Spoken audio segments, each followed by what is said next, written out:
안녕하세요. 저는 오남매를 키우고 있는 아빠입니다. 요즘 세상에 애가 다섯이라고 하면 다들 눈을 동그랗게 뜨고 놀라기 바쁘죠. 저 역시 제가 오남매를 키우는 아빠로 살 줄은 상상도 못했는데 사람 일이라는 게 한치 앞을 모르니 재미있는 거죠. 그간 많은 사연들을 접해봤었지만 아마 저처럼 허무맹랑하고 절망스러운 사연이 또 있을까 싶습니다. 아내는 제가 첫눈에 반했던 첫사랑이었어요. 보자마자 어찌나 웃는 모습이 아름답던지 아무 생각이 나지 않고 멍해졌습니다. 처음으로 누군가를 절실하게 원해봤고 그리워해봤던 순간이었죠. 저 사람이 아니면 정말 안 될 것 같다는 생각 때문에 저는 아내의 마음을 얻으려 많은 노력을 했었습니다. 그런 제 마음이 아내에게도 닿은 건지 간절한 제 마음을 받아줘 저희는 소중한 연인이 되었어요. 아내와의 연애는 그저 황홀했고 행복했습니다. 이상형의 첫사랑이던 아내와의 1분 1초는 말할 것도 없었죠. 그렇다고 또 저만 과하게 사랑한 건 또 아닙니다. 아내 역시 저 못지않게 제게 많은 사랑을 주었고 저희는 남부러울 것 하나 없이 행복한 나날을 보냈어요. 서로가 사회에서 성장해 나가는 모습들을 가장 가까이에서 지켜보며 응원을 해주며 사랑을 키워갔습니다. 긴 시간을 함께하던 끝에 저희는 결혼을 했고 첫사랑과의 결혼이라는 타이틀에 많은 이들의 부러움을 사게 되었죠. 긴 연애 끝에 한 결혼이었음에도 결혼 후 달라진 건 없었습니다. 여전히 아내를 보면 설레는 마음이 있었고 이 사람이 내 아내라는 게 믿기지 않을 정도로 참 좋았죠. 이렇다 보니 저희 부부는 사이가 정말 좋았고 동네에서도 지인들 사이에서도 유명한 인꼬 부부였습니다. 결혼 후 바로 아이가 생겼고 그 바람에 아내는 퇴사를 결정한 후 집에서 살림과 육아를 맡아줬어요. 분명 답답하고 힘들 법도 한데 제 아내는 오히려 밖에서 온종일 일하는 저를 더 걱정해줬고 많이도 챙겨줬습니다. 그 어린아이를 키우며 버겁고 힘들 텐데 단 한 번도 저녁 밥상을 대충 차려준 적이 없었죠. 그뿐 아니라 아침에도 손수 따뜻한 밥상을 차려주는 아내였습니다. 엄마로서도 아내로서도 100점이던 사람이었죠. 이런 아내와 토끼 같은 자식을 두고 있으니 솔직히 세상 부러울 게 없었어요. 저를 살아가게 하는 원동력이 바로 제 가족들이었죠. 문제 아닌 문제는 사이가 너무 좋아서 그런지 연달아 쭉 아이를 낳게 되었고 결국 5남매의 부모가 되었다는 겁니다. 저희 부부 모두가 아이를 좋아하고 원했기에 3명 정도를 낳을 생각이긴 했어요. 그러나 이렇게 5남매를 키우게 될 줄은 상상도 못했습니다. 사이도 좋았던 부부가 5남매를 키운다고 하니 주변에서는 엄청난 이슈였고 또 저희 부부를 대단하게 여겨주시더라고요. 요즘 아이 1명 키우는 것도 벅찬 세상에 5을 어떻게 키우냐며 대단하다고 말이죠. 저희 부부가 5남매를 낳고도 걱정 없이 살 수 있었던 건 솔직히 제가 버는 돈으로 충분히 여유 있게 살 수 있었고 아내가 집에서 해주는 살림과 육아 덕분에 가능했습니다. 아내도 저도 각자 맡은 일에 최선을 다했기에 5남매를 키우는 건 솔직히 큰 문제로 다가오지 않았죠. 사실 아내에게 미안한 부분들도 많았습니다. 사업가로 승승장구하면서 가장으로서 역할을 다하느라 애들 곁에 늘 있어주는 아빠가 아니라서 가슴 한켠에는 늘 미안함이 있었죠. 그런 저를 보며 아내는 늘 말해줬습니다. 여보, 요즘 왜 자꾸 말끝마다 미안하다는 말을 하고 그래? 진심으로 미안해서 그렇지. 5남매 키우는 것도 벅찰 텐데 힘든 내색 한 번을 안 하고 군말 없이 살림에 육아에 다 해주니까. 여보, 그렇게 따지면 당신도 쉴 수 있으면서도 안 쉬고 우리 5남매 안 굶기려고 휴무도 없이 일하잖아. 그냥 그렇게 생각해봐. 나도 여보도 각자 역할에 최선을 다하는 거라고 생각해봐봐. 비교하는 건 아니지만 다른 집 아내들 보면 독방 육아에 모내해서 힘들다고 하는데 당신은 어쩜 그런 게 없냐? 정말 고마워 여보. 에이, 솔직히 오남매에 나까지 먹여 살리려고 노력하는 무거운 당신 어깨만큼 힘들까? 나야 뭐 애들 보고 집에서 살림하는 게 전부인데 뭐. 당신이야말로 늘 고마워. 아내는 정말 외모만큼이나 마음씨도 훌륭했습니다. 이런 아내가 있으니 제가 더 열심히 할 수밖에 없었죠. 그렇게 아내와도 결혼 18년 차가 되었고 이맘때쯤 사업이 더 바빠져서 아내와 소통을 자주 못했습니다. 밤낮 없이 밀려오는 일들을 해결하는 게 꽤 힘들었어요. 이전에는 아무리 바빠도 아내랑 연락할 시간은 있었고 저녁에 잠깐이라도 집에 가서 밥 먹으며 가족들과 시간을 보내고 다시 나와서 일을 했는데 이제는 그럴 수도 없었습니다. 전국을 돌아다니는 일이 자꾸만 생겼고 마음이 쓰였죠. 아무래도 아내에게 아이들 전부를 맡겨두고 제가 자꾸 밖으로 도는 기분이 들었거든요. 아내는 괜찮다며 일이 바쁜 건 좋은 거라고 해줬지만 점점 지쳐가는 아내의 얼굴이 보였습니다. 저 없이 오남매와 사는 게 당연히 힘들 걸 알지만 변해가는 아내의 모습은 왠지 낯설고 생소했어요. 여보, 나야. 연락이 너무 늦었지? 미안해. 밥은 먹은 거야? 애들은 자? 응, 먹었고 다 재웠어. 정말 힘들었겠다. 미안해. 요즘 왜 이렇게 출장 갈 일이 생기는지 모르겠네. 애들은 별일 없지? 내가 다 보고 있는데 별일 있을 게 뭐가 있어, 새삼스럽게. 뭘 그런 걸 물어보고 그래. 왜, 내가 애들 제대로 안 볼 것 같아? 아니야, 여보. 그런 뜻이 아니야. 당신 오늘 너무 힘들었구나. 끊을 테니까 얼른 쉬어. 내일 보자. 왜? 내가 예민한 것 같아? 할 말 있으면 똑바로 말을 해. 사람 짜증나게 하지 말고. 아니야, 여보. 그런 거 아니라 요즘 나 바빠지고 나서 당신이 너무 힘든 게 느껴져서 마음이 불편해. 그냥 힘들면 힘들다고 말해줘, 여보. 가정부나 시터를 고용하던가 뭔가 방법을 찾아보게. 내 살림은 내가 한다고 했지. 그리고 내 새끼들을 왜 남한테 맡겨? 내가 알아서 한다는데 왜 그러냐고, 왜? 그래, 알겠어, 여보. 오늘은 우선 쉬고 내일 얘기하자. 한 번만 더 그딴 소리 해봐. 가만 안 둘 거야. 아내는 확실히 변했습니다. 아무리 화나는 일이 있어도 절대 소리치는 성격이 아니었는데 이때쯤은 조금만 뜻이 달라져도 막 소리를 지르며 사람을 당황시켰죠.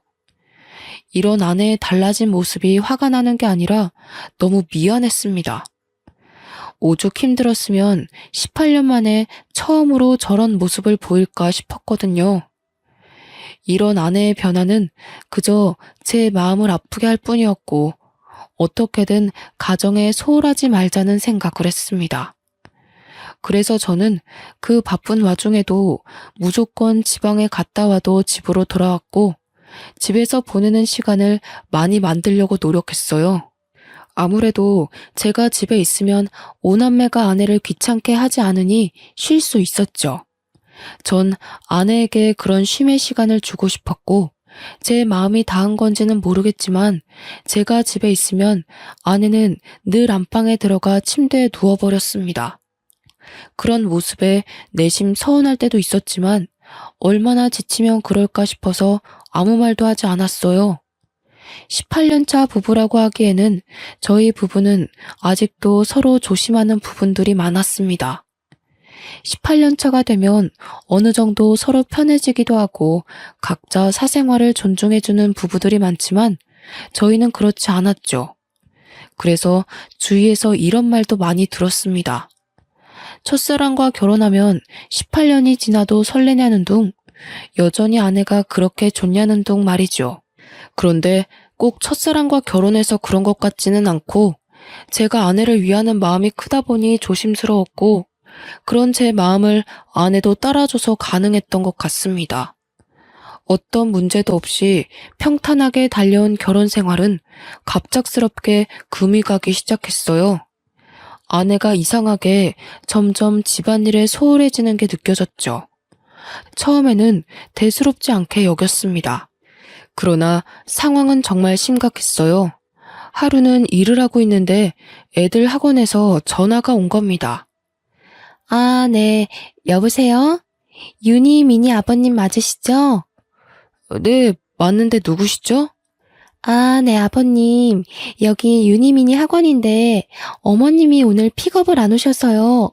쌍둥이들 집으로 데려다 주면 되는 걸까요? 네? 애들 엄마가 픽업을 안 갔나요?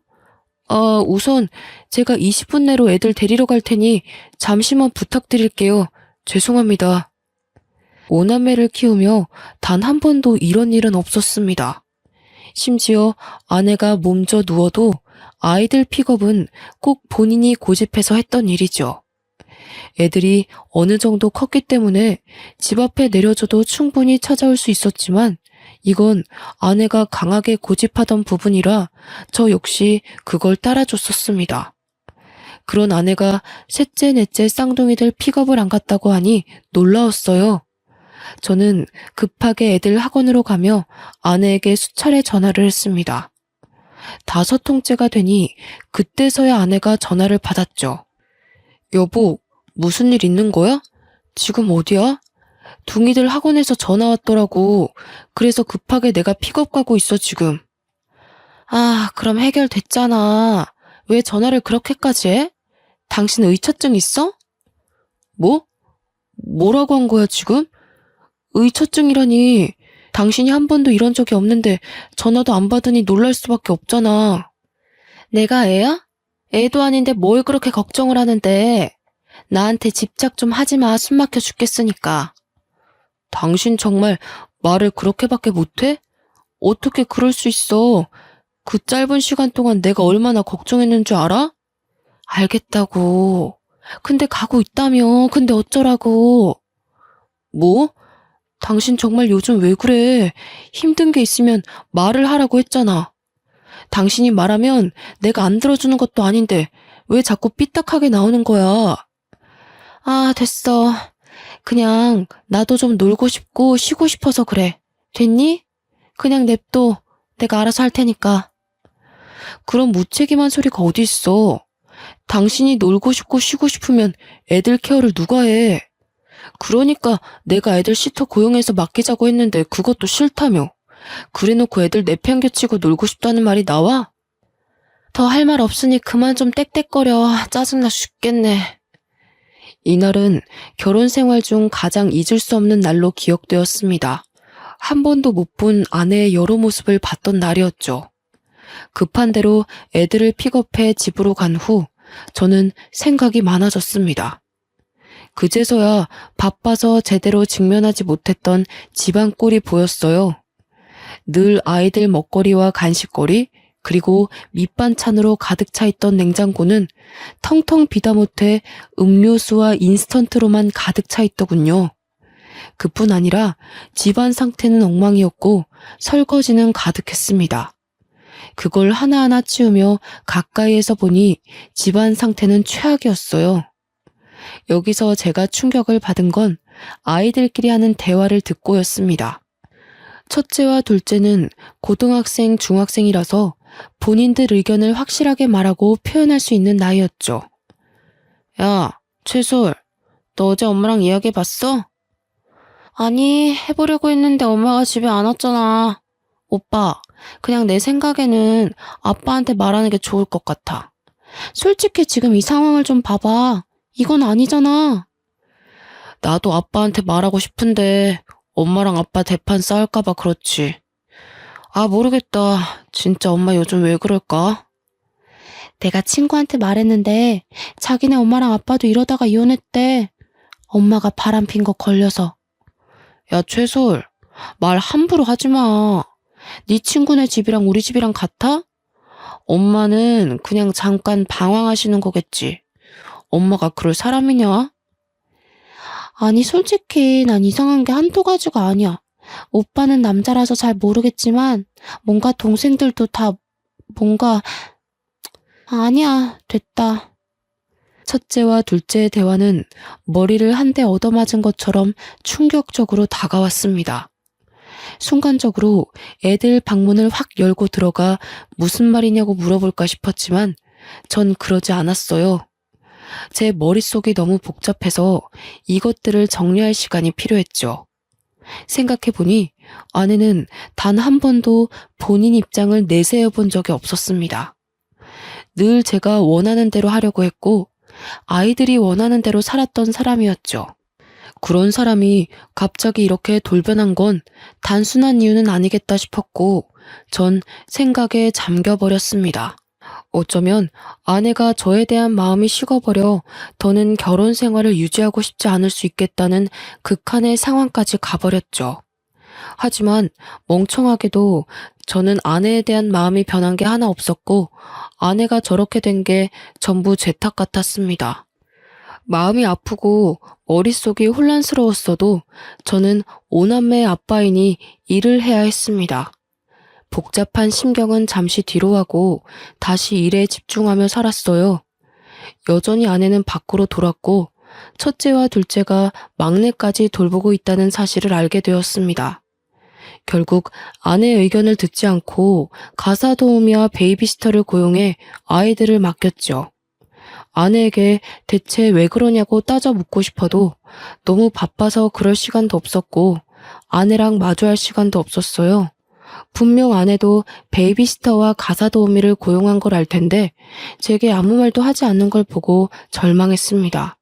이제 정말 걷잡을 수 없을 정도로 아내와 멀어진 기분이 들었죠. 조금만 지나면 제가 숨 쉴 틈이 생기니 그때가 되면 아내에게 대체 왜 그러냐고 물어보려던 참이었어요. 그러던 어느 날 첫째에게 연락 한 통을 받았고 모든 게 무너지는 기분이었습니다. 다급하게 통곡을 하며 전화가 왔고 그 전화 내용은 셋째가 교통사고가 났다는 연락이었죠. 놀란 마음에 엄마는 어디 있는지 물어볼 새도 없이 전 곧장 병원 응급실로 향했습니다. 그렇게 도착해보니 첫째와 둘째가 울며 의식 없는 셋째 곁을 지키고 있었고 병원 관계자들은 저를 보며 보호자가 맞냐고 묻는데 정말 하늘이 무너지는 기분이었어요. 셋째가 사고가 났는데 보호자인 애엄마가 연락 두절이라 애들이 이러지도 저러지도 못했더라고요. 제게도 물론 전화를 했으나 전 회의 중이라 아예 받지도 못했습니다. 그 긴 시간 동안 애들끼리 얼마나 무섭고 불안했을지 또 셋째는 얼마나 아팠을지 생각하면 가슴이 찢어지는 기분이었죠. 정신이 없었지만 차근차근 해결해 나가려 정신을 딱 붙잡았습니다. 그런데 또 충격적인 얘기를 들어야 했어요. 보호자분, 환자분과 보호자분 수혈 적합 검사를 실시해 보았는데 수혈 자체가 불가능하세요. 지금 환자분 혈액 수치가 너무 떨어져서 B형의 혈액을 구해서 응급 수혈해야 되거든요. 여기 보호자가 수혈 동의서 작성해 주셔야 되세요. 네? 왜 수혈 검사가 안 되는 거죠? 아니, B형이요? 제가 윤이랑 혈액형이 같은데 무슨 말씀이세요? 윤이 A형 아닌가요? 네? 아니에요. 방금 검사실에서 연락받았는데 최윤님 B형이라고 확인받았습니다. 혹시 A형으로 알고 계셨어요? 일단 수치가 계속 떨어지니 서명 좀 바로 부탁드려요. 저는 정말 당황스러웠습니다. 우리 셋째가 B형이라니. 저랑 아내는 모두 A형인데 어떻게 B형이 나올 수 있겠습니까? 그제서야 셋째가 저와 닮은 구석이 없는 게 눈에 보이더라고요. 그러나 아내는 닮은 구석이 있기도 했고 오남매가 각자 다르게 생겼으니 그럴 수 있겠지 생각하며 살았습니다. 외적으로는 닮은 게 없었지만 살다 보니 뭔가 저랑 비슷한 구석들이 보였거든요. 아니, 더 정확하게는 애초에 친자가 아닐 거라는 의심을 해본 적이 없었죠. 셋째와 저의 유전자 검사를 진행하는 과정에서 혹시나 하는 마음에 오남매 전부 친자 검사를 실시했습니다. 사실 두려웠어요. 이미 셋째는 제 친자가 아닌 걸 알게 되었고 셋째가 쌍둥이니까 넷째도 친자가 아니라는 소리였죠. 그런데 혹시라도 5남매 중 한 명도 내 핏줄이 없다면 이 상황을 어떻게 헤쳐나가야 할지 모르겠더라고요. 그리고 대체 아내가 왜 이런 짓을 한 건지 납득할 수 없었습니다. 떨리고 두려운 마음으로 5남매의 친자 검사를 모두 했고 믿고 싶지 않은 결과를 확인하고 손이 떨리기 시작했습니다. 어떻게 5아이 모두가 친자가 아니라는 결과가 나올 수 있을까요? 저는 아직도 믿기지 않습니다. 결과가 확실하냐고 몇 번이나 되물었죠. 참 믿기지 않았던 게 저희 부부는 사이도 좋았고 자연임신을 수도 없이 시도를 했습니다. 그렇기에 5남매를 무리 없이 낳아서 키울 수 있던 건데 친자가 아니라뇨. 여태 자연임신을 시도했던 건 대체 뭔가 싶었고 저는 혼란 속에 비뇨기과로 향했습니다. 말을 꺼내기도 어이가 없고 수치스러웠지만 정확히 알아야 했어요. 그러자 의사는 제게 놀라운 말을 해줬죠. 최준호 씨, 혹시 모르셨던 건가요? 네? 제가 뭐를 몰라요? 그냥 말씀해 주세요. 아니, 최준호 씨 무정자증이신데 5남매를 키우신다고요? 그럴 수가 없거든요. 네? 제가 무정자증이라고요? 그럼 자연임신을 수차례 시도했어도 애초에 불가능이었다는 거죠? 그렇죠. 무정자증이셔서 애초에 아이를 갖는 건 무리신데. 아무래도 아이들 친자 검사를 해보는 게 좋으시겠네요. 말을 하면서도 제 마음이 무겁네요. 놀랍게도 저는 아이를 가질 수 없는 무정자증이었습니다. 애초에 자연임신을 그렇게 시도했어도 불가능했던 거였죠. 의사의 말을 듣고 나니 모든 퍼즐들이 하나씩 맞춰지기 시작했습니다.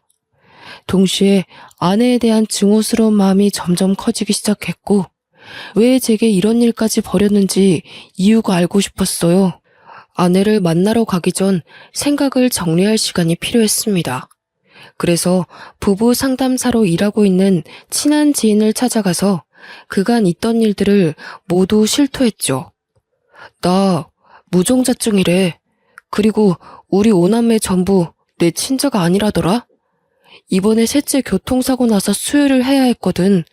그래서 내 피 주려고 병원에 말했더니 친아빠가 맞냐고 하더라. 혈액형이 다르다고. 참. 뭐야? 너 이거 사실이야? 친자 검사를 해본 거야? 5명 전부 해봤더니 5남매 전부 내 친자가 아니래. 나는 지금 이것도 충격이지만 대체 그 사람이 왜 나한테 그랬는지 너무 알고 싶어. 나는 몰랐어도 본인은 알았을 거 아니야. 그런데 어떻게 18년을 감쪽같이 속이고 살았을까? 이건 보통 일이 아닌데? 너 괜찮냐? 하도 어이가 없고 충격적이라서 눈물도 안 나온다. 그냥 집사람이랑 대면을 해야 하는데 그 입에서 무슨 말이 나올까 무서워. 나랑 결혼 생활을 하는 내내 외도를 했다는 거잖아. 맞지? 준호야, 내 말 잘 들어. 우선 너 정신 똑바로 차려야 해. 알겠지? 집사람 분명히 불륜이니까 증거 똑바로 잡아야 해. 열받고 감정이 격해지겠지만 결국 이성 찾고 증거를 찾는 게 준호 네가 이길 수 있는 방법이고 복수할 수 있는 방법이야. 어떻게 증거를 찾아야 할지도 모르겠어. 그냥 머릿속이 백지처럼 새하얘. 내가 아는 탐정이 있거든? 내 지인인데 정말 합법적으로 증거 잘 찾아주니까 그쪽 도움 받아봐. 내가 말해둘게. 알겠지? 혼란스러워 아무 생각도 할 수 없었던 저였지만 지인의 도움으로 조금씩 자리를 잡아가게 되었습니다.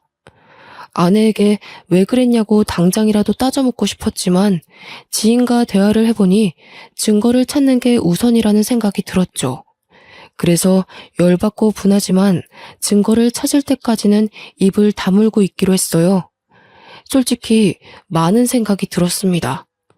5남매 모두 아빠가 다른 건지 아니면 다 같은 아빠인 건지 이것조차 알 수 없는 상황이니 미치고 팔짝 뛸 노릇이었죠. 그렇게 하루하루를 애타며 그 결과를 기다렸고 드디어 아내의 화려한 비밀을 알게 되었습니다.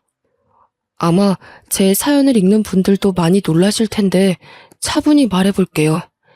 아내에게 상간남은 총 4명이었습니다. 여기서 멈추지 않았던 충격은 이 4명의 상간남들이 전부 저희 집 맞은편 아파트에 살고 있었죠. 결국 애 5을 키우는 애엄마가 한 동네에서 5살림을 하고 있었다는 말인데 전 정말 쓰러질 뻔했습니다. 얼마나 간이 크면 어떻게 이런 짓까지 할 수 있었을까요? 더군다나 애들과 같이 사는 이 동네에서 그러고 싶었을까요? 증거를 찾아다 주신 탐정이 제게 이런 말을 했습니다. 제가 탐정일 10여 년 동안 하면서 이렇게 미친 여자는 처음 봅니다. 애엄마가 집 앞에서 5살림을 차린 건 진짜 처음 봐서 제가 며칠 내내 주의 깊게 본 거였거든요. 제가 착각했을까 봐요. 정말 5살림 맞나요? 증거를 받긴 했는데 아니 상식적으로 믿기지가 않아서요. 별꼴 다 보는 저도 황당한데 얼마나 놀라셨겠어요. 다른 거 다 필요 없고 얼른 이 증거로 상간남 소송 싹 다 해버리고 이혼하세요. 저 여자는 고쳤을 것도 없어 보입니다. 본인의 일이 저렇게 불륜 저지르는 사람들 증거를 찾아주는 일이지만 이런 수준은 처음 봤다며 많이 놀라더군요. 그 놀라는 모습을 보고 있자니 제가 더 마음이 불편했습니다. 탐정이 힘들게 찾아준 4명의 상간남 머리카락을 저희 자식들과 친자 검사를 실시했습니다. 어이가 없어서 말이 나오지도 않았어요. 이 상간남들이 전부 우리 5남매 친부들인데 하나같이 모두 화려하더군요. 첫째 아들의 친부는 우리 집 앞집에 살고 있던 노총각이었죠. 앞집에 사는 사람이라 한두 번 마주친 게 아니라 더 소름 끼쳤습니다. 심지어 우리 첫째랑도 마주친 적도 있었고 놀이터에서 노는 저희를 보며 애가 참 잘생겼다고 놀아준 적도 있었어요. 지금 와서 생각해보면 저랑 애만 빼고 둘은 아주 스릴 넘치는 짓거리를 하며 그 더러운 관계를 유지했더라고요. 첫째 친부의 정체를 알고 나자 온몸에 힘이 빠졌지만 아직도 들을 상간남들이 너무 많이 남아서 멍하니 들었습니다. 둘째 딸아이는 우리 집 윗윗집에 살고 있는 60대 유부남이라고 하더군요. 이 집은 제가 또 잘 알아서 눈물이 날 것 같았습니다. 60대 부부가 참 열정이 넘쳤고 자주 마주치게 되어 저희 집에서도 그 집에서도 함께 술자리를 자주 가졌었죠. 제가 형님, 형수님 하며 깍듯하게 대했고 서로 참 잘 지냈는데 어떻게 이런 일이 생길 수 있는 건지 모르겠더라고요. 심지어 아내가 둘째 임신했을 때 그 형님과 형수님이 저 대신 아내를 잘 챙겨주셔서 비싼 선물도 자주 해드렸었습니다. 그런데 지금 와서 보니 형님은 지혜를 임신한 아내를 챙겼던 거였죠. 저와 형수님을 제대로 기만한 거였습니다. 세상에 믿을 사람 하나도 없다지만 어떻게 이런 일이 있을 수 있을까요? 저는 둘째 친부의 정체를 듣고 참았던 눈물이 쏟아졌고 멘탈이 무너졌습니다. 더는 버틸 수 없었고 듣고 싶지도 않았죠. 그러나 너무 야속하게도 들어야 했고 알아야 했습니다. 셋째, 넷째, 우리 쌍둥이들 친부는 맞은편 아파트에 살고 있는 20대 건장한 청년인데 아마 눈마저 어떻게 불륜을 저지르다 애가 생긴 것 같았습니다. 그러다 관계가 유지가 되었던 것 같았죠. 이쯤 되니 아내의 능력에 무한한 박수라도 쳐주고 싶더군요. 마지막 우리 막내 친부는 아파트 헬스장에서 만난 30대의 몸 좋은 트레이너였는데 이건 제가 이어준 사이 같아서 절망했네요. 아내가 체력적으로 많이 힘들어하고 애들 보느라 답답해하는 게 마음이 불편해서 아파트 상가에 있는 헬스장이라도 가라고 돈까지 쥐어줬거든요. 가기 싫다는 아내에게 꼭 가서 운동하라며 다그쳤죠. 아내가 우울증이 올까봐 어디라도 나가서 조금 움직였으면 하는 마음이었는데 거기서 트레이너랑 눈이 맞아 막내가 태어날 줄은 몰랐죠. 노총각의 60대 유부남의 20대 청년의 30대 트레이너까지. 한 동네에서 이렇게 바람을 피는 것도 아주 대단하다 싶었습니다. 능력이 아주 좋은 거겠죠? 저는 자리를 깔아줘도 못할 것 같았거든요. 눈이 확 뒤집혔고 충격을 너무 많이 받아서 말도 제대로 못하고 있었는데 아내가 집으로 왔습니다. 한동안 외박도 말없이 하고 집안일은 아예 손을 떼버렸고 애들도 제대로 보지 않았죠. 아내가 오면 다툴 게 뻔했고 이 놀라운 사실을 애들이 듣기는 원치 않았습니다. 혹시 몰라 이웃집에 나눠서 애들을 맡겨뒀고 불 꺼진 집에 조용히 앉아있으니 아내가 놀라서 먼저 말을 하더군요. 아, 깜짝아. 뭐야, 집에 있으면서 인기척도 안 내고 불은 왜 다 끄고 있어? 애들은? 이게 뭐냐? 당신 눈으로 직접 봐봐. 아주 재밌던데? 뭐야? 당신, 나 미행이라도 한 거야? 어떻게 이 사진들이 다... 내가 시간이 남아 돌아? 이딴 더러운 짓 하는 아내 미행이나 하고 다니게? 너 정말 화려하더라. 너무 더러워서 말도 못 꺼내겠다. 노총각의 60대 유부남의 20대 남자의 30대 트레이너까지. 당신 대단하더라. 여보, 그게 내가 다 설명할 테니까 기회를 줘. 응? 무슨 설명이 필요해. 애 5을 낳은 엄마가 한 동네에서 5살림을 하고 있었는데. 안 그래? 나 하나만 좀 물어보자. 나한테 대체 왜 그런 거냐? 내가 당신을 좋아해주니까 만만했어? 난 좀 머저리 같으니까 남편으로 두고 당신은 욕구 풀고 다닌 거야? 여보, 정말 그런 거 아니야. 웃기지 마. 뭐가 아닌데 대체. 애가 5인데 내 친자식이 한 명도 없다는 걸 어떻게 받아들일까? 어? 너는 내가 가만 안 둘 거야. 날 기만한 죄도 있지만 오남매들 인생도 꼬이게 한 죄값 내가 받게 해줄 거라고. 애들이 당신 실체를 알아봐. 얼마나 충격 먹겠냐? 어? 나도 애들이 누구 애인지 몰랐다고. 한두 명이어야 나도 계산하지. 한 명도 당신 친자가 없는 건 나도 몰랐다고. 아, 물론 섞인 건 알았지만 진짜 몰랐다고 나도. 미친 소리 하고 있네. 당신이 사람이냐? 짐승이지. 입이라도 다물고 있어. 추하다 당신. 아내와 대화를 했지만 역시 말 같지도 않은 소리를 하며 저를 더 열받게 했습니다. 애들 아빠가 섞인 건 알았지만 누가 누구 아이인 줄 몰랐다는 말을 듣고 충격을 받을 수밖에 없었죠. 거기다가 친자가 하나도 없을 줄 몰랐다는 말에 전 기함을 토했습니다. 더는 아내를 상대하고 싶지도 않았고 저는 정신을 바짝 차리고 아내에게 복수를 했어요. 저렇게 개념 없는 아내에게도 약점이란 게 있었습니다. 바로 교수인 장인과 교감인 장모였죠. 워낙에 엄격하신 분들이라 이 사실을 알면 제가 뭘 하지 않아도 난리가 날 걸 알고 있었고 그걸 노렸어요. 장인 장모님께 드릴 말씀이 있어서요. 거두절미하고 이 사진들 좀 보세요. 자네 지금 이게 뭐 하는 겐가? 갑자기 찾아와서 무슨 이런 흉측한 사진들을. 이거 지금 우리 아영이가 맞나? 어? 바른 대로 말해보게. 네, 맞습니다. 저희 동네에서 5살림을 하고 있었더라고요. 우리 첫째 아빠는 앞집 총각이고 둘째 아빠는 윗윗집 60대 유부남입니다. 그리고 둥이들 아빠는 맞은편 아파트 20대 남자고 막내는 아파트 헬스장 30대 트레이너예요. 한마디로 제 자식은 하나도 없다는 말입니다. 뭐야? 이게 사실인가 자네? 네, 사실이죠. 곧 그 사람도 올 겁니다. 제가 미리 선수 쳐서 온 거예요. 제가 이걸 보여주니 미안하다고 비는 것도 아니라 뭐라는 줄 아세요? 애들이 섞여 있는 줄은 알았지만 누가 누구애인지는 몰랐다고 하던데요. 심지어 제 친자식이 아예 없을 줄은 몰랐다고 변명까지 했습니다. 이런 망할 것 같으니라고. 당신 뭐해? 당장 전화해서 집으로 튀어오라고 해.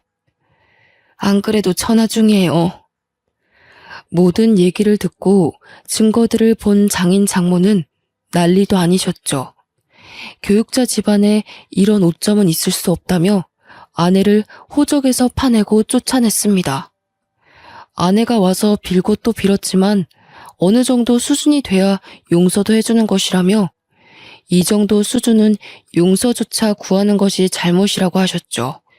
역시 제가 본 장인 장모님답게 팔이 안으로 굽지 않고 현명하게 대처를 해주셨어요. 장인 장모의 돈이 없으면 갯불도 없는 아내이기에 아내는 빌고 또 빌어야 했습니다. 그럼에도 불구하고 장인 장모는 아예 아내를 쳐내버렸고 저 역시 법적 대응을 시작했죠. 이 시간이 제게 너무 힘든 시간이었는데 장인 장모가 수없이 찾아와 사죄했습니다. 아내를 잘못 키웠다며 너무 미안하다고, 사위 인생 박살내서 면목이 없다며 참 마음이 아플 정도로 우셨습니다. 아내가 정신을 못 차리니 두 분이 부모인 죄로 대신해서 사죄를 하고 싶다고 하셨죠. 사실 두 분 잘못이 뭐가 있겠습니까? 저 역시 두 분께는 악감정은 없었기에 그만하셔도 괜찮다고 늘 말을 했습니다. 아내와 법적으로 다투던 것들이 이혼뿐 아니라 많고 다양한 상간남 소송을 전부 하고 있었고 양육권 문제도 있었죠. 사실 제 친자는 하나도 없는 우리 오남매는 아내가 키우는 게 맞긴 합니다. 그러나 저런 능력도 없는 아내에게 오남매를 보내고 싶지 않았어요. 애들 미래가 어떻게 될지 뻔히 보였습니다. 거기다 아무렴 키운 정이 있고 내 새끼들로 여태 키웠는데 친자가 아니라고 해도 도저히 오남매를 버릴 수는 없었습니다. 그래서 제가 오남매를 키우기로 했고 법정에서도 경제적 능력이 있는 제 손을 들어줬습니다. 여기서 오남매의 의견도 물어봤는데 어느 정도 사실을 알게 된 오남매 모두가 저와 함께 살고 싶다고 의견을 냈죠. 긴 싸움 끝에 아내에겐 위자료를 받고 이혼을 끝냈고 상간남 소송도 전부 승소해 위자료를 아주 두둑하게 챙겼습니다. 우픈 얘기지만 상간남이 많으니 위자료만 해도 억소리가 나더군요. 거기다 아내는 제게 오남매의 양육비를 매달 줘야 했기에 막막할 겁니다. 경력 단절에 능력 부족인 아내가 무슨 일을 할 수 있을까요? 큰 사건을 겪었고 슬픈 진실을 알게 되었던 저와 오남매는 오히려 이전보다 더 돈독해졌습니다. 누구 자식들인지 충격이 컸을 텐데 더 씩씩하게 지내줘서 참 고마운 거 있죠? 아내와 살았던 기억을 전부 잊어내고 싶었고 5살님이나 차린 그 동네에서 오남매와 살기 싫었기에 저희는 기회 삼아 더 좋은 집으로 이사를 했어요.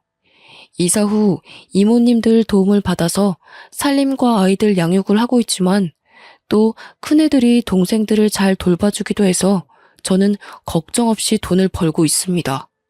그리고 끝까지 사죄하시던 장인 장모님이 아내는 버렸지만 오남매와 저를 놓지는 못하셨어요. 제가 일이 바쁜 것도 알고 오남매를 엄마 없이 키우려면 얼마나 신경을 많이 써야 하는지 아셨기에 따뜻한 손길을 내밀어 주셨습니다. 간혹 이모님들이 사정이 있거나 하면 두 분이 오셔서 오남매를 봐주시기도 하고 오남매 각자에게 통장도 지어주시고 노력을 많이 하고 계세요. 처음에는 아예 연을 끊어버리고 싶었으나 두 분에게는 애틋한 손주들이라 그럴 권리는 없다고 판단해서 아내와 절대 접촉하지 않는 조건으로 허락을 했습니다. 이렇게 오남매와 새로운 터에 자리를 잡고 다시 여유가 생기니 문득 전처가 어떻게 지내는지 궁금하더군요. 그런데 아내의 소식을 윗윗집에 살던 형수님께 들었습니다. 제가 상간남 소송을 하면서 유부남이었던 둘째 친분에도 풍비박산이 났거든요. 형수님과 함께 서로 울면서 참 고통을 겪어냈었는데 1년이 지나고 전화 한 통이 왔었죠. 잘 지내고 있지? 애들도 괜찮고? 너도 괜찮은 거지? 네, 저희는 이제 안정을 되찾았어요. 그나저나 형수님은 괜찮으세요? 나는 거기 싹 정리하고 이혼하고 위자료 두둑하게 챙겨서 공기 좋은 곳에서 조용히 살고 있어. 다음에 애들 데리고 놀러와. 쉬고 싶을 때. 잘하셨어요. 너무 충격받으셨을 텐데 형수님도 마음 놓고 편하게 사세요. 다음에 꼭 놀러 갈 테니까 그때까지 건강하셔야 해요. 참, 애들 엄마 소식 들었거든. 여기 살림 차린 상간남들 전부 버렸다고 하더라. 상간남 소송하면서 직장에 소문나서 잘린 사람도 있었고 우리처럼 이혼한 집도 있고 뭐 그래서 그런지 하나같이 다 버렸다고 하더라고. 아, 그래요? 그거 참 잘 됐네요. 쌤통이네요. 더 쌤통은 친정에서도 버림받았잖아. 그래서 지금 오갈 곳도 없고 돈도 없어서 숙식 제공해주는 식당에서 설거지하고 뭐 그런가 봐. 5살림하며 화려하게 살던 게 아주 꼴 좋더라. 우연히 들은 전처의 소식은 한편으로는 불쌍하면서도 쌤통이었습니다. 그러게 조용히 잘 살지 왜 그렇게 무모한 짓을 해서 팔자에도 없는 고생을 하며 살까 싶었죠. 저는 지금도 앞으로도 오남매만을 위해 살 겁니다. 주변에서는 그렇게까지 왜 책임을 지냐고 하지만 누가 뭐라고 해도 제 자식들이거든요. 제 사연을 끝까지 봐주신 분들도 왜 친자가 아닌데 키우냐는 말보다는 오남매와 제 앞날을 응원해 주시길 바랄게요. 긴 사연 들어주셔 감사드리고 돌다리도 두들겨 보고 건너자고요 우리.